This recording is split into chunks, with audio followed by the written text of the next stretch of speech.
Okay. For everybody who's here, I'm going to go ahead and hit my record button, see if it works. Teresa, so, Mary is joining. Is that your guest? Yes. Good deal.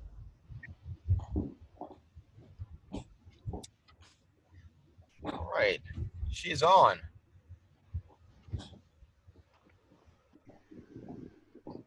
Hello, Mary. How are you? I am well. How are you guys? Good. Here's Mr. Hilliard.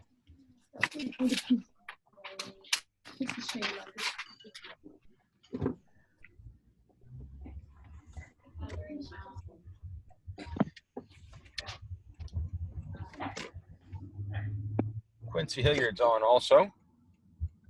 We have a good list. Quincy. Hello, Quincy. Hey, how you guys doing? Good. Good to see you. It's good to be. Well, can't see me because my computer part, that camera is broken, but I'm working on it. Yeah, no, and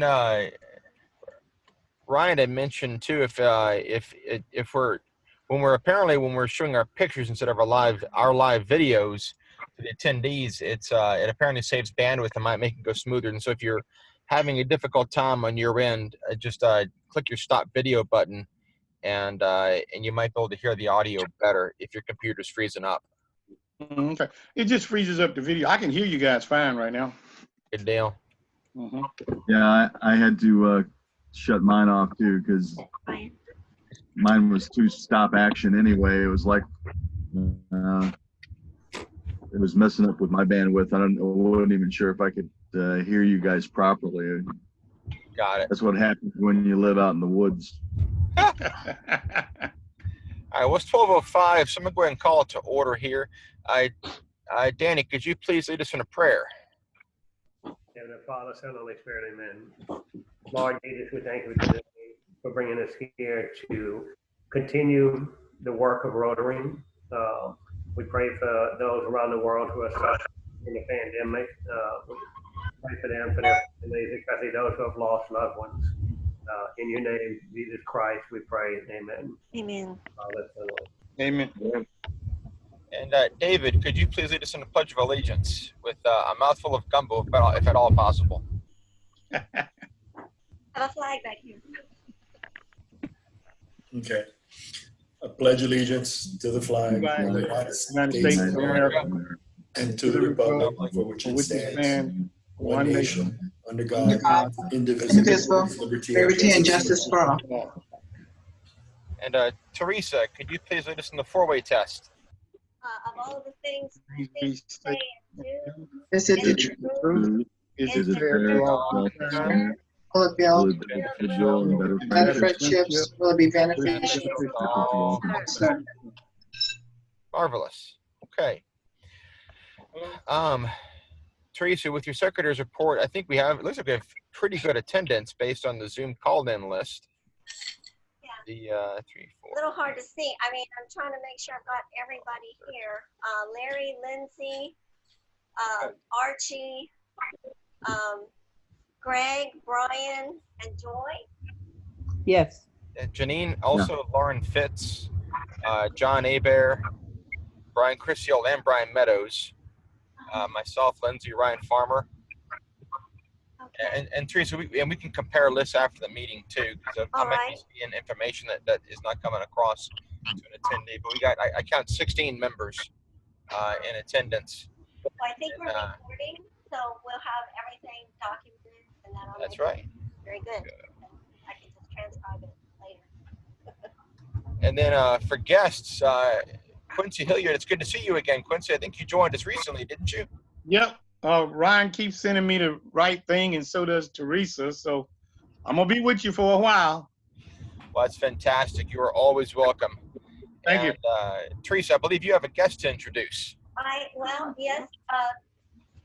Mary Pritchard is a friend and an active participant in helping the homeless. She is working for Arts now, and also was working with the Rotarian group in Denver, Colorado when she lived there. I don't know, Mary, if you have anything you want to say? Good afternoon. I am contracting with Arch of Acadiana, and I also know the guest speaker today. I know Jolan, and so wanted to talk to him about probably some good ways to help to count people who are experiencing homelessness right now. Anyway, thank you for joining us, Mary, and then Jolan. So I think I'll let the president introduce him because I think he knows him personally also. Yeah, no, I gotta get through a handful of announcements real quick. Okay. And we'll get just very quick. Rotary International, the board from RI International, actually that's a double. The board from RI issued some guidance with regards to club meetings. And no face-to-face meetings can be mandatory for club members for the remainder of the calendar year. And they're actually moving the RI board to virtual meetings, all RI committee meetings, and all governor visits for the remainder of the calendar year of 2020 are all going to be virtual. And then obviously strict social distancing protocols for any face-to-face meetings is what RI is recommending. Based at least on that guidance, and we'll sort of see how Louisiana does in the next couple of weeks in terms of any spikes with phase 1 of reopening. We're planning for Zoom meetings right now for the remainder of the year, and then we'll look at maybe trying to do something in person in Vanderbilt in June. But right now, at least we have a Zoom meeting on May 26th. Tim McNabb will discuss RILA. We'll do a Zoom meeting on June 9th. We'll have 2 Rotary Youth Exchange students with their District 6840 sponsor in attendance as well. President Maloney. Oh, thanks. Sorry, I'm so sorry. That's okay. President Maloney is hosting a virtual international convention June 20th through 26th. It'll apparently be about 2 hours each morning, and more details can be found at on the Rotary International website. We will have a virtual district assembly on either June 13th or June 27th, depending on what date our keynote speaker is available. And as of right now, we are scheduled to have a virtual end-of-year assembly for our club on June 23rd. Most of you responded to the survey. We're not comfortable having an in-person meeting, and we can always revisit towards the end of the year, depending on availability at Vermilionville if things look better than expected. But as of now, we're moving forward with plans for a virtual end-of-year assembly on the evening of June 23rd. It's important to keep track of the district website for other clubs that are hosting Zoom meetings. I also just want to say on a very personal note, I'm extremely proud of the work that our club has done for a club our size, especially during this pandemic. We've given out donations to Liberia, to Food Bank, to Food Net. We've done lunches now for Acadian Ambulance, for Lafayette General and Lords, and a giant thank you to Lauren Fitz, Joy Miguez, and the Landrys, as well as our partnership with Ema Hawk and Equanian, as well as with Kat Crapel and Share Care to bring these lunches. And Yolanda Farmer and Ryan Farmer also helped out as well with Acadian, and thank you to them. So it's been a club effort spearheaded, especially by Lauren and Joy, and I'm very, very proud of that. We're also going to be applying for a district grant in partnership with Lafayette South for 8 Chromebooks for New Hope. New Hope already has 8. They need 8 more to have a complete virtual classroom that they will then be able to use to bring virtual education to 40 to 50 students over the summer and in the upcoming school year. The district has also secured N95 and cloth face masks, and will be receiving a batch of approximately 50 cloth face masks that we'll also be able to use some to New Hope and then some for any other causes that people may need. And then we'll also have a donation from the district of 1 N95 mask per person. So lots of good stuff coming from our club and from the district. I'm also asking if everyone, if you have a nominee for Rotarian of the Year and or Friend of Rotary, please send them to me at the email address below. Any other announcements or questions about that? And if not, Teresa, I'm going to let you add in also, but I am thrilled to have Jolan Jolivette speaking to us today. I first met Jolan actually during John Bell Edwards' first campaign when my brother and I were helped out some with that campaign. And then I've met him and heard him speak on a number of occasions at a number of different banquets. Most recently, Kathleen Blanco's banquet. We've had lunch a couple times in Baton Rouge, and he's been with Governor Edwards' administration, and he is now overseeing the census. and is here today to speak to us about the census and how it's working in Louisiana, especially in the era of COVID, and how important accurate census is to ensure that Louisiana continues to have accurate representation in Washington, as well as to ensure that all of our citizens are accounted for. Teresa, do you have anything to add to that? I can't tell you how excited I am to have Jolan here. He's just a rising star in Louisiana politics, and it's a real honor to have him here today. Absolutely. He served the community well through many years. He's quite a young man, I think. And as you said, he's really made a mark on the state in a positive way. And Jolan, I really appreciate you responding to our request. And I'm sure you have a lot of really great things to share. Thank you. Great. Jolan, the floor is yours, my friend. Well, thank you so much. Again, Lawrence, we've shared a good bit of experiences together, and it's been a pleasure meeting you and working with you. And Teresa, of course, we work, I feel like, day in and day out, just talking about just several of the different issues that affect our community and how we can move forward. And I see other people that are on the call that are that want to see great things done within their community and for the state of Louisiana and for the country. And before I go any further, can everyone hear me clearly? Am I clear? Yep. Yeah. Very well. Very good. All right. Perfect. Well, look, good afternoon. And look, I hope you all are safe and well.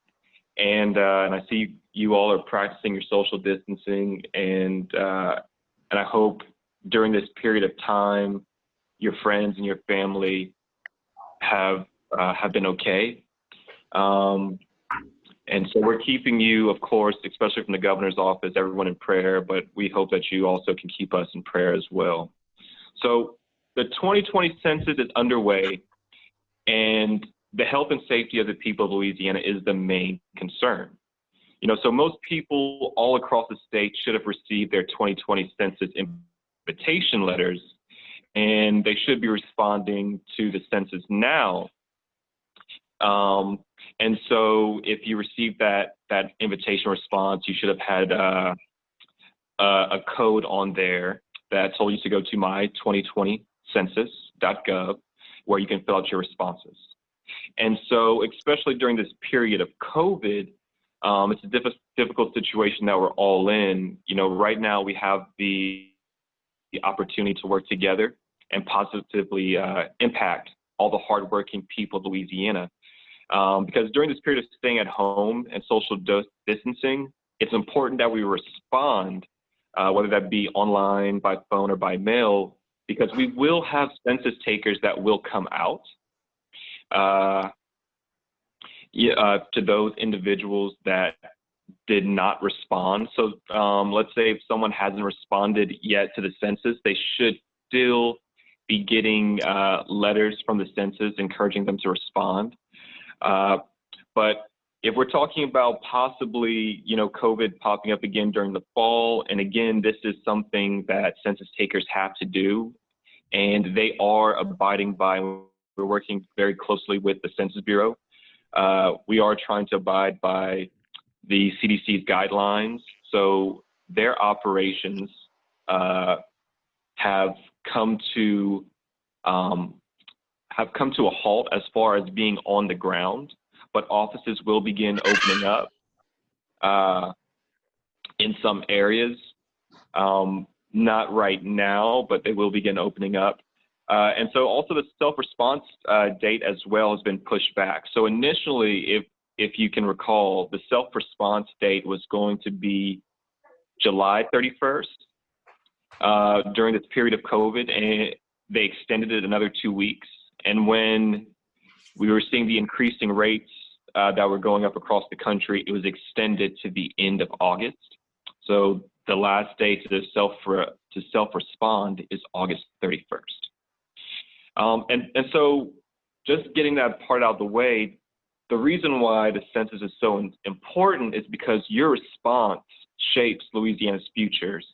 It determines our share of billions of dollars from the federal government to help our communities, our hospitals, our fire departments, our schools, our roads, business decisions, our congressional representation, as well as our representation on the local level. And so, talking about the congressional representation, Louisiana, we should not be losing a congressional district at all. We also more than likely won't be gaining one. It's projected, depending on different studies, that we'll have somewhere between a 2.3 to 2.9% population increase over the past 10 years, over this past decade. And so I can't overestimate how critically important those responses are to the process. And so we shouldn't let this opportunity pass us by. So the great thing is that 53% as of today of Louisiana has self-responded. Those numbers will be updated by 3 or 4 today. And you can actually go to the Census website, and a lot of this information is there. And the great thing as well is the Acadiana region is doing extremely well as far as self-responding, especially Lafayette Parish, to the census.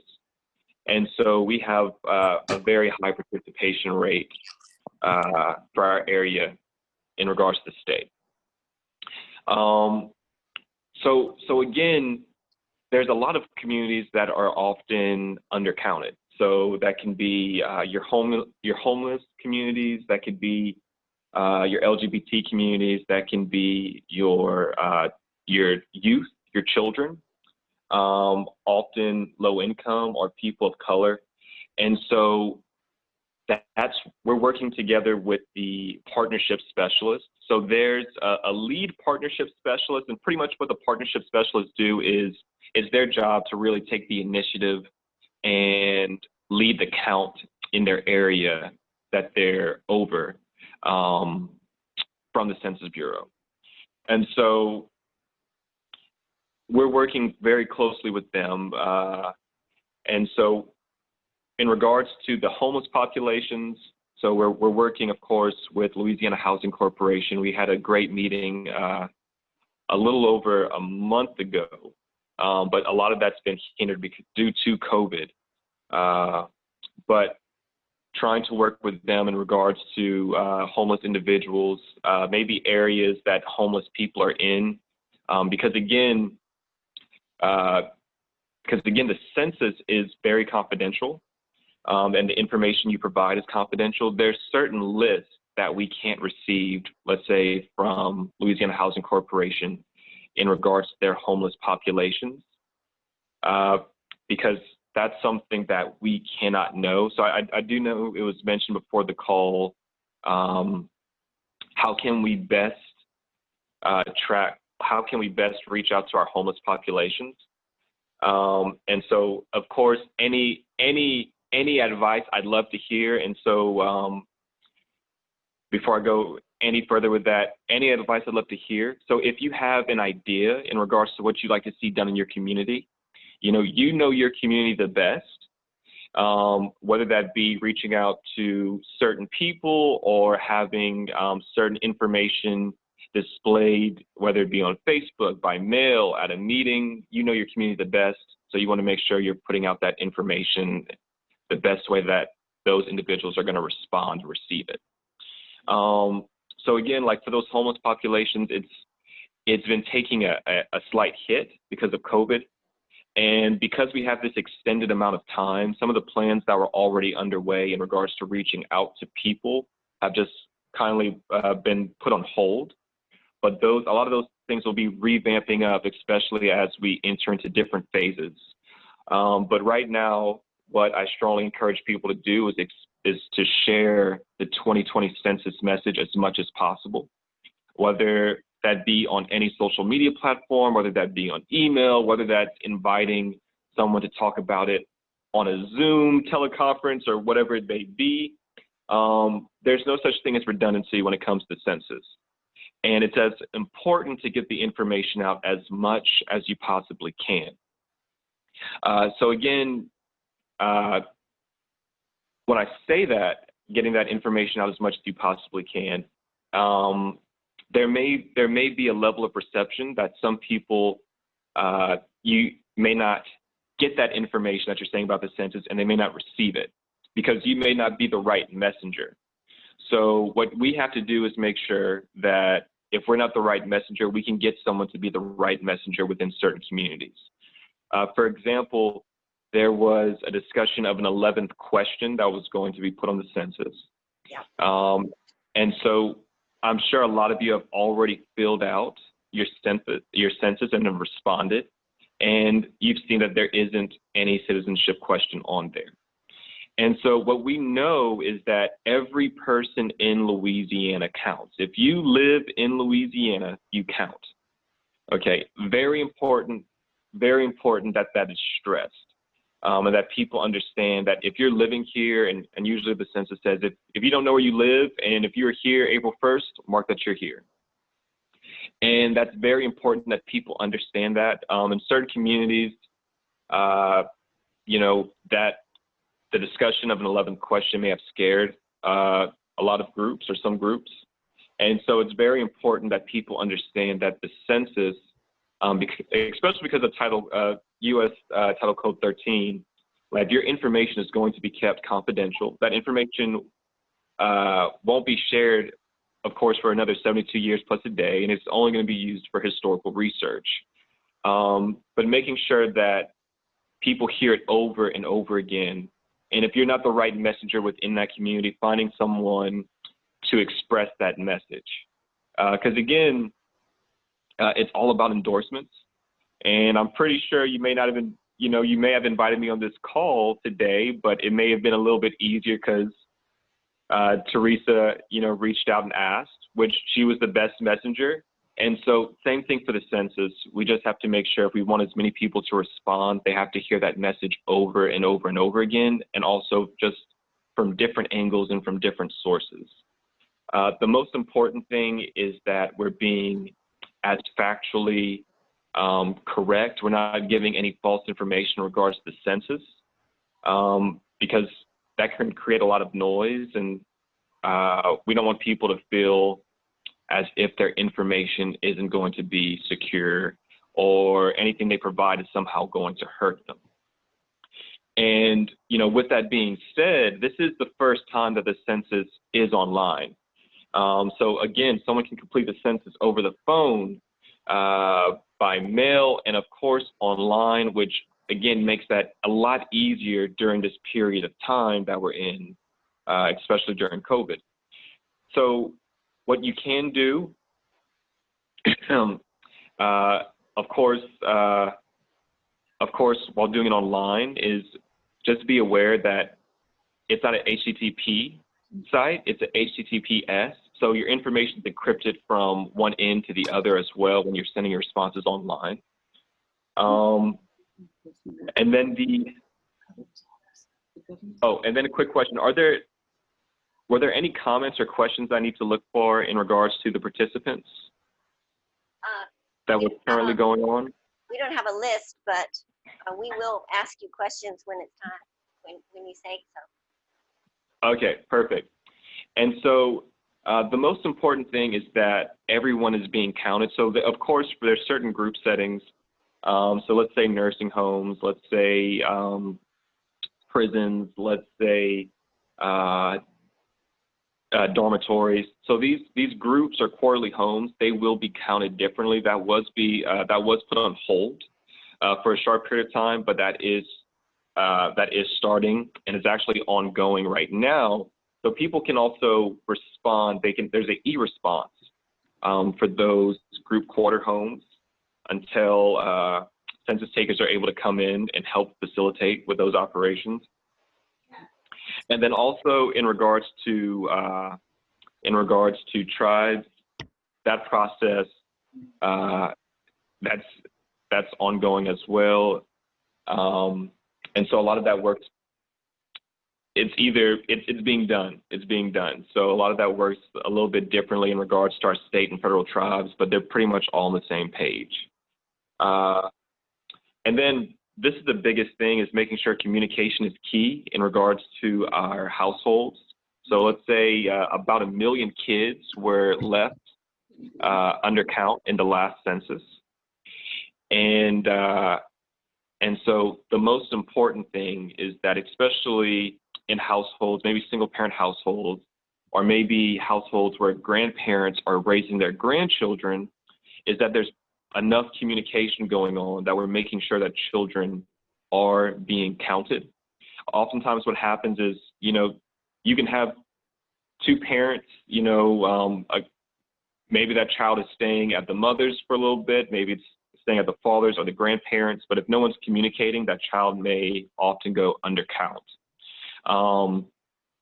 And so I would rather a child get counted twice than not being counted at all. But again, we want to make sure we're ensuring a fair and accurate count. That's the most important thing. So there has to be that discussion in regards to where is that child staying. And again, I talked about confidentiality. So again, if for some grandparents, they may fear if, okay, well, I'm watching my grandchild, I don't want any benefits to be lost if I'm reporting this on my census, where this child stays. Again, that's the beauty of the census as well, that it's strictly confidential. So that information that you put down, it doesn't talk to any other federal systems or state systems. It doesn't, or any law enforcement systems that are in place. And so that's why it's very important for communication to be key.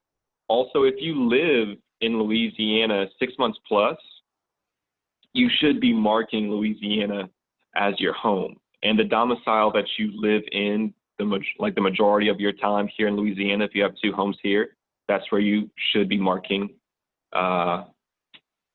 your domicile in regards to the census.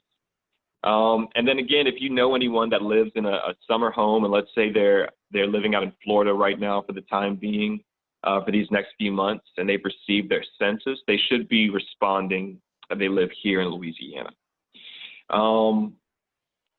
And so I do want to get to some of the questions that you all may have, because there's probably some things that I may have skipped over while just talking about some of these things, but I just want to open it up and hear from you all. I have a question. Jolan, can you address real quickly about the pool of money and that allocation and how that works? And then I know Mary has a question too. So. Yeah. So there's at least $685 billion each year that is allocated towards the states. And again, it's divvied up in regards to your census response. And so over the past, since the last census was taken, Louisiana has gotten over $14.4 billion at least of federal dollars. And so some stats that you may see, I believe it may use the old census data where it shows about $2,900 is pretty much, that's what each person, if they do not fill out the census, is what the state's missing out on. But according to George Washington University, just showing that $14.4 billion that Louisiana has received, that's about $3,100 of funds would be missing out for each response. Again, now those dollars, that's not just for the state. Those dollars also goes towards your parish and your cities. For example, locally, there have been areas that have missed out on funds because of a low response or that have been undercounted. St. Landry experienced that. And you can have an area that needs the funds, whether that be for your infrastructure, your roads, or your schools, but the funds follow the response. So you can have, let's say, community A, they may not need the funds as much, but if everyone responds, they will be getting their dollars. But let's say community B, they desperately need the funds, but because there was very little response from that area, those funds will not be going to that community. And so again, if you remember in 2010, especially with the census that was done, Louisiana had a very low self-response rate, initial self-response rate. So nationally, 74% of households across the country self-responded to the census. In Louisiana, it was 64% of households self-responded to the census. And so if you remember, we were coming off that period of Hurricane Katrina and Hurricane Rita, and so there was large areas of the state that weren't able to respond to the census. There was just it was just a period of time that we were just coming off of where a lot of people were really focusing on recovery, and it was much harder to find those individuals because some of those individuals may not have been in the state, and there may have been several other factors that attributed to that. But again, responding to the census is very important. So for example, there was a town in our city in Minnesota that actually got some national attention because they were actually undercounted in their area. And what happened was they missed out on a 5,000 population threshold by 82 people, and they lost out on dollars that would have helped with their infrastructure and their roads for the next 10 years. And this is the most important thing. This shapes our future for the next 10 years in Louisiana. So every child that we miss, those are funds that aren't going to follow this kid, or that's not accurately reflecting, the children that we have in our area for the next 10 years. Again, if you're undercounted and you're missing out on revenue, whether that be for the parish, whether that be for your city or the state, that's going to affect you for the next 10 years. And so an undercount may not drastically impact the state as much as it would a community in regards to an undercount. And so that's one of the things we have to make sure that our local officials know, our churches know, our organizations know, our schools know, and everyone knows is that your response impacts your community. And I'm not sure that answered your question, Teresa. Oh, yeah, was there? Absolutely. Yeah, it did. And people have to remember too that because of the census, we also lost a representative in the Congress. So, but anyway, Mary, yes, are you there? You got a question or a comment, Mary? I wonder if she may be muted. If you hear this, just kick in. Anybody else too, but I do want to say that I got 2 census forms, and so if you get 2 of them, make sure you contact them about what that other one is for, so they don't send somebody else, because we want to make it as easy as possible for the field. Hey, Mary. Hey, I was muted. Sorry about that. Jolan, I sent you a text message. Right now, a lot of the people experiencing homelessness have been taken off the street and are staying in motels. And so a lot of municipalities in the state actually have people in motels. And so if you want to do it, if the census does a sampling, I don't know if they do or not, but it would be currently most of the people who are street homeless are now considered in shelter, which is still considered homeless by federal legislation. And so I'm going to share contact information of the executive director of Arch of Acadiana, which is the Acadiana Regional Coalition on Housing and Homelessness. And you can get in touch with her about other agencies across the state where you might find, large numbers of people experiencing homelessness that are currently sheltered in motels.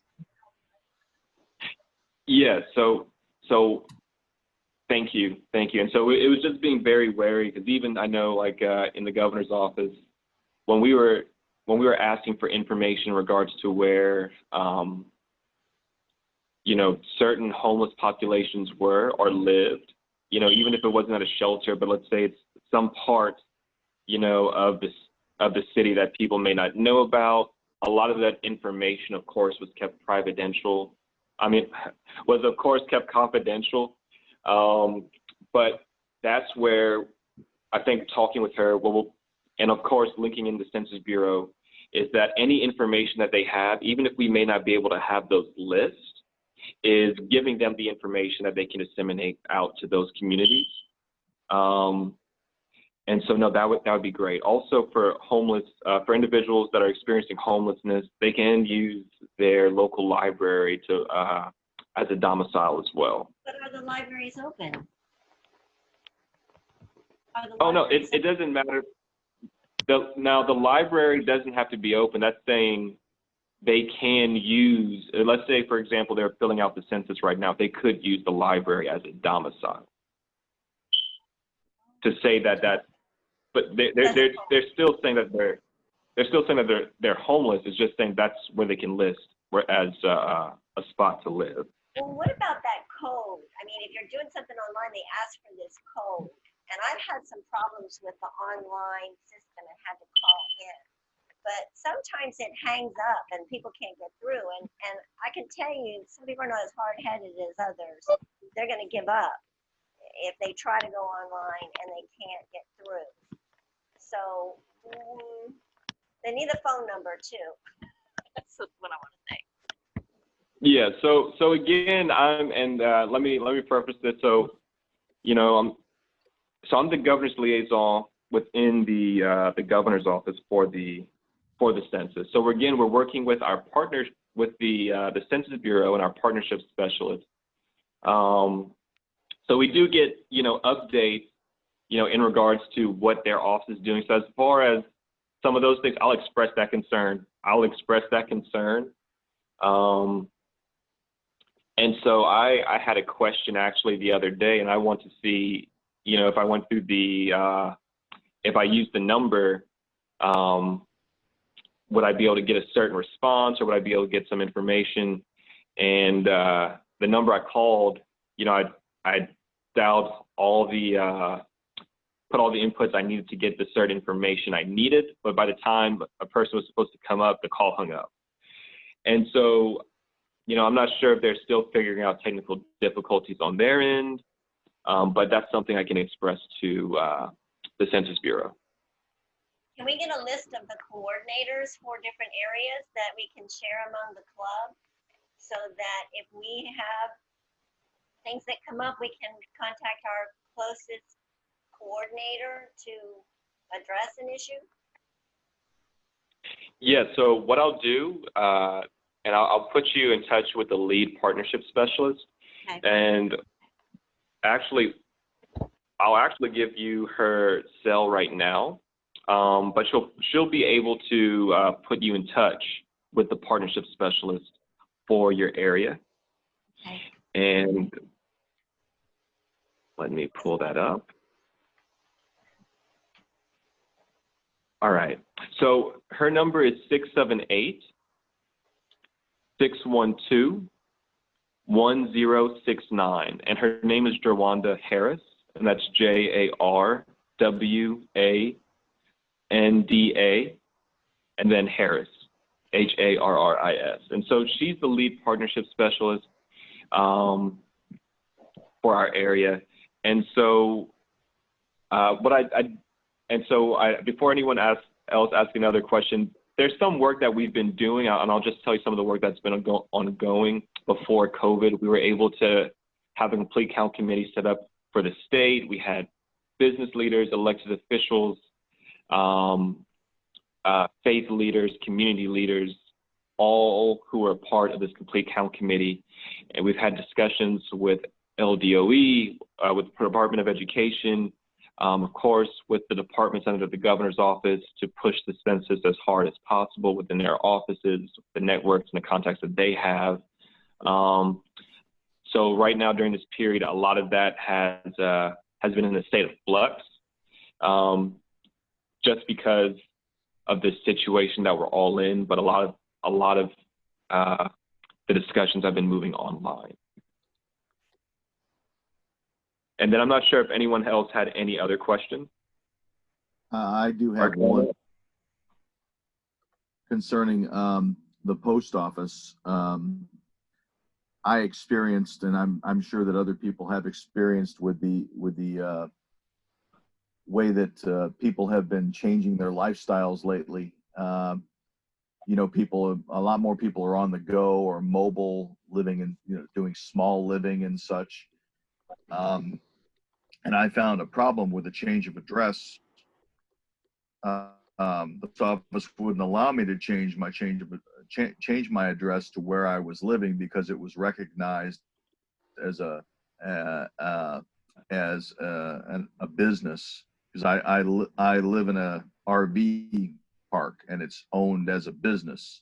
So they would not allow me to change my address to where I actually lived. And they couldn't tell me that there was any way to get around that. So, and there's a lot of people that are doing that these days. There's also a lot more people who are moving around the country and not having, they're selling their homes and living in RVs. They're doing non-traditional lifestyles. So is there something that they're doing to address that, to make sure that people in those situations are being reached? So what I'll do is, that's actually a great question. That's a very great question. And I'm going to look into that. I'll actually look into that today.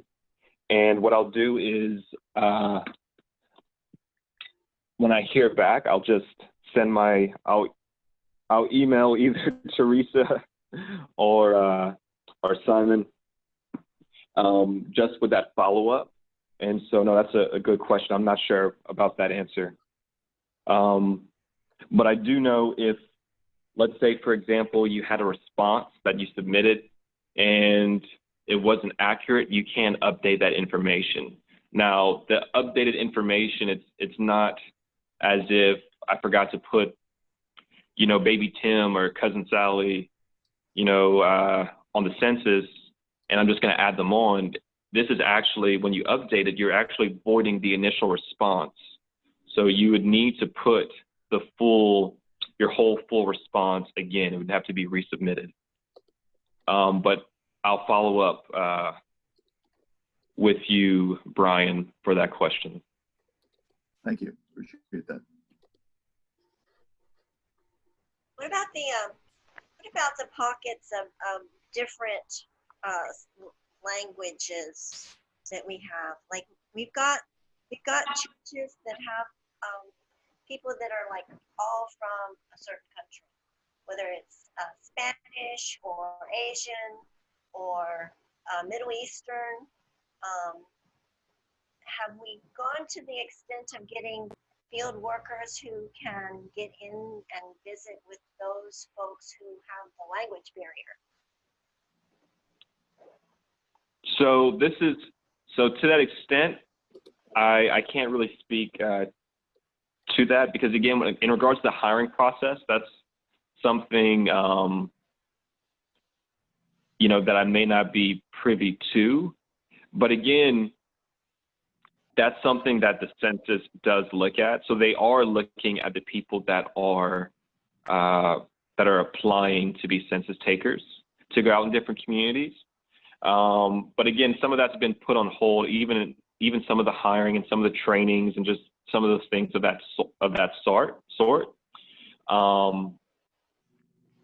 So I can't speak to that, because again, a lot of these people aren't out going door to door or being trained right now. So I can't speak to that. But what I can tell you is that is the goal of the census, to make sure that communities are being represented, especially in that hiring process, making sure that when they're hiring, they're looking at people that live within their area. And so I think the census was taking about 46,000 applications within our state, but there's about a little less than half of those individuals would be employed.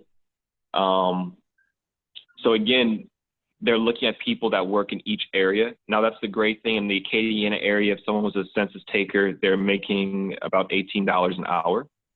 And the hours are very flexible, and you can choose your hours, whether it be on the weekends, whether it be the weekday, whether you want to work part-time or full-time. And so again, there's in regards to the census, it's in several different languages. As far as responding online or by mail, and I believe by phone.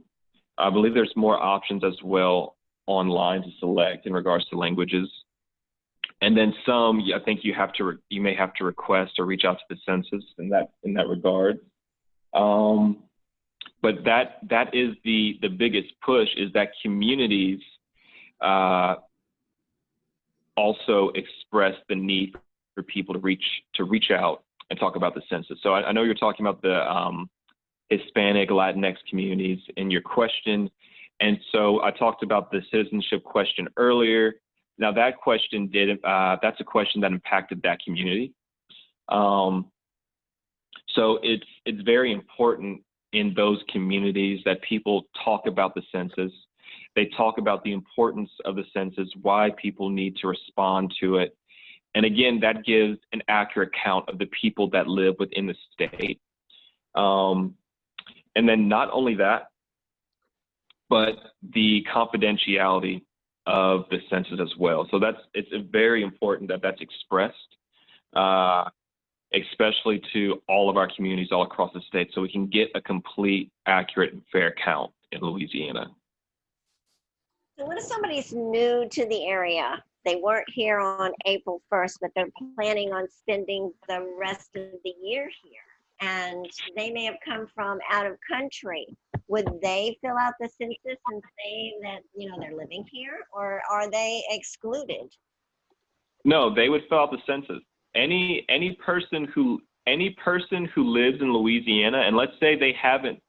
So I know I was talking about April 1st earlier on, and that's what the census says.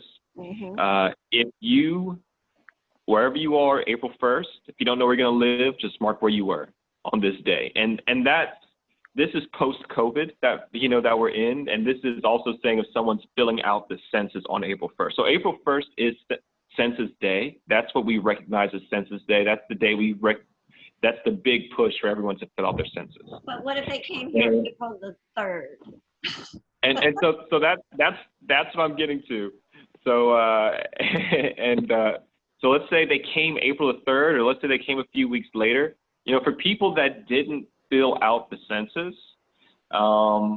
even if it wasn't on April 1st, wherever they are that day, that's the message that the census is trying to push out. Wherever you're living this day that you're filling out the census and you don't know where you're going to be, just mark where you are. Got it. And if you know that you're going to be here in Louisiana, then mark that you live here in Louisiana. So that's the message, and or the gist of what the census is trying to say is that if you don't know where you're going to live or where you're going to be, just mark where you are today.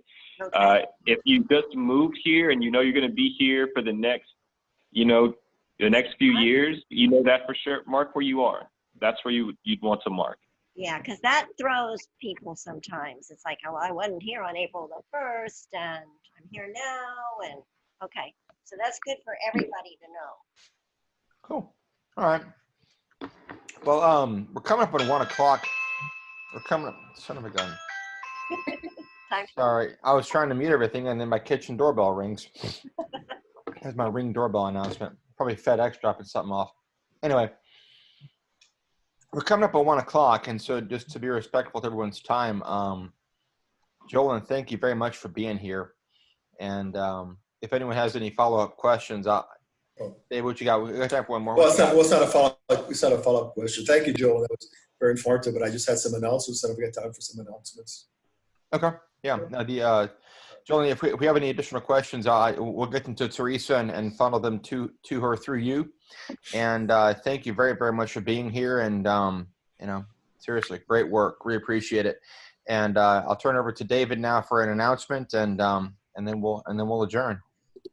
Okay, just to let everybody know, as we open up under phase 1, that means that now the restaurant itself can be open. We have been open up for takeout for a while and outdoor dining, but now we'll be able to have 25% inside the restaurant, which is 24 people. So if you want to still come and eat, Monday through Friday, Tuesday through Friday for now. Saturday we have a barbecue, and we'll be able to eat indoors also for that barbecue.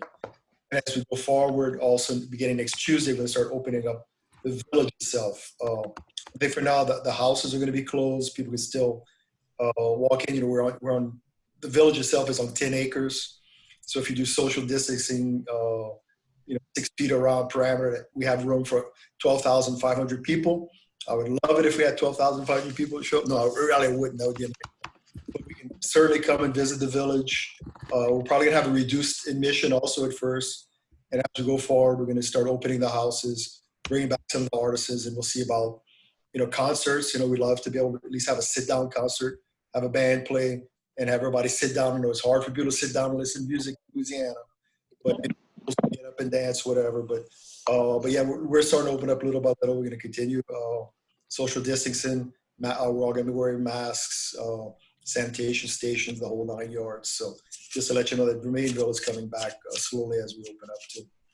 That's fantastic news, I know, for all of us. And hopefully we'll get to meet there again sometime soon.